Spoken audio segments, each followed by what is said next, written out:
ನಮಸ್ತೆ ವೀಕ್ಷಕರೇ. ಸಪೋಸ್ ನಿಮ್ಮ ಉದ್ಯೋಗದಲ್ಲಿ ನಿಮಗೆ ಒಂದು ಉನ್ನತವಾದ ಅವಕಾಶ ಸಿಗುತ್ತೆ ಅನ್ಕೊಳ್ಳಿ. Great on site opportunity where you can go and settle for a long time. Especially ಇದು ಈ IT ಜಾಬ್ ಅಲ್ಲಿ ಇರೋರಿಗೆ ಅರ್ಥ ಆಗುತ್ತೆ. ಬೇರೆ ಉದ್ಯೋಗದಲ್ಲೂ ಇರುತ್ತೆ, but more it comes in IT industry. ಆ ತರ ಸಿಕ್ಕಿದಾಗ ಬಹಳ ಮಂದಿ they will try to take that opportunity and move. ಆದ್ರೆ ಅದೇ ಸಂದರ್ಭದಲ್ಲಿ ನಿಮಗೆ ಒಂದು ವೃದ್ಧ ಪೋಷಕರು ಮನೇಲಿದ್ದಾರೆ ಅಂತ ಅನ್ಕೊಳ್ಳಿ. ನಿಮ್ನ ಒಂದು ಇನ್ನು ಅನ್ಸೆಟಲ್ಡ್ ಸಿಬ್ಲಿಂಗ್ಸ್ ಇರ್ತಾರೆ, ಅವರ ಒಂದು ರೆಸ್ಪಾನ್ಸಿಬಿಲಿಟಿ ಕೂಡ ನಿಮ್ ಮೇಲೆ ಇರುತ್ತೆ. ಈ ತರ ಇರ್ಬೇಕಾದ್ರೆ ನೀವು ಆ ಆನ್ ಸೈಟ್ ಆಪರ್ಚುನಿಟಿ ತಗೊಂಡು ಮುಂದಕ್ಕೆ ಹೋಗೋದು ಸೂಕ್ತನಾ, ಅಥವಾ ಇಲ್ಲ ನಾನು ನನ್ನ ಒಂದು ಫ್ಯಾಮಿಲಿಗೆ ನನ್ನ ಅವಶ್ಯಕತೆ ಇದೆ, so I should stay here ಅಂತ ತೀರ್ಮಾನ ಮಾಡೋದು ಸೂಕ್ತನಾ?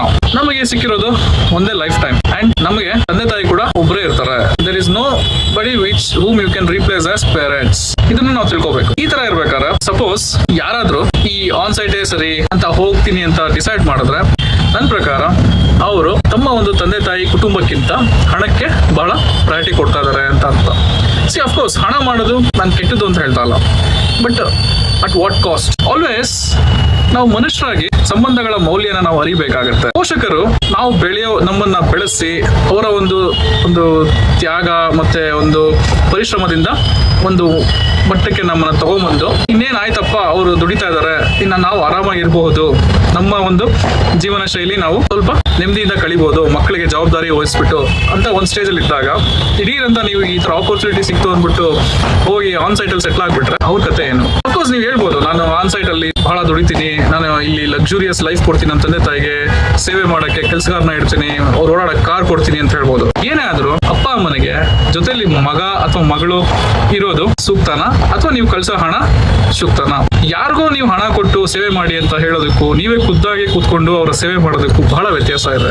ನಿಮ್ಮ ತಂದೆ ತಾಯಿಗಳಿಗೆ ಯಾರ ಹತ್ರನೋ ಸೇವೆ ಮಾಡಿಸ್ಕೊಳಕ್ಕೆ ಬಹಳ ಮುಜುಗರ ಆಗುತ್ತೆ, ಪಾಪ ಪ್ರಿಂಟೆ ಕಾಡುತ್ತೆ. ಅಫ್ಕೋರ್ಸ್ ದುಡ್ಡು ಕೊಡ್ಬೋದು, ಬಟ್ ಸ್ಟಿಲ್ ಯಾರೋ ಅವ್ರ ಕೈ ಕಾಲು ಹೊತ್ತೋದು, ಯಾರೋ ಅವ್ರ ಸೇವೆ ಮಾಡೋದು, ಯಾರೋ ಅವ್ರನ್ನ ಹುಷಾರಿಂದ ನೋಡ್ಕೊಳೋದು, ಇವೆಲ್ಲ ಮಾಡಿದ್ರೆ ಅವ್ರಿಗೆ ಮಾನಸಿಕವಾಗಿ ಅವರು ಇನ್ನೂ ವೀಕ್ ಆಗ್ತಾ ಹೋಗ್ತಾರೆ. ವಯಸ್ಸಾದ ಪೋಷಕರಿಗೆ ಮಕ್ಕಳು ಕಣ್ಣೆದುರಿಗೆ ಇದ್ದು ಮೊಮ್ಮಕ್ಕಳು ಇದ್ರೆ ಅವರ ಒಂದು ಆಯುಷು ಕೂಡ ಇನ್ನೂ ಸ್ವಲ್ಪ ಹೆಚ್ಚುತ್ತೆ. ಯಾಕಂದ್ರೆ ಮನಸ್ಸಿಗೆ ಒಂದು ನೆಮ್ಮದಿ ಮತ್ತೆ ಶಾಂತಿ ಸಿಕ್ಕಿರುತ್ತೆ. ಇದನ್ನ ಯಾರು ಅರ್ಥ ಮಾಡ್ಕೊಳಲ್ಲ. ಪೋಷಕರಿಗೆ ಮಕ್ಕಳು ಮನೇಲಿದ್ದಾರೆ ಅನ್ನೋ ಒಂದು ಸಮಾಧಾನ ಇದ್ರೆ ಅವರು ನೆಮ್ಮದಿಯಾಗಿ ಮಲ್ಕೋತಾರೆ. ಅವ್ರು ಎಷ್ಟೇ ಹೇಳ್ಬೋದು, ಅವರು ಕೂಡ ನಿಮ್ಮ ಒಂದು ಇಂಗಿತ ನೋಡಿ ಹೋಗಿ ಆಯ್ತು ಹೋಗು ಅಂತ ಹೇಳ್ಬೋದು, ಬಟ್ ಮನಸ್ಸಲ್ಲಿ ಅವ್ರಿಗೆ ಹೊರಗಿರುತ್ತೆ, ಅಯ್ಯೋ ನನ್ನ ಮಗ ನನ್ನ ಜೊತೆ ಇರಬೇಕು, ಅಯ್ಯೋ ನನ್ನ ಮಗಳು ನನ್ನ ಜೊತೆ ಇರಬೇಕು.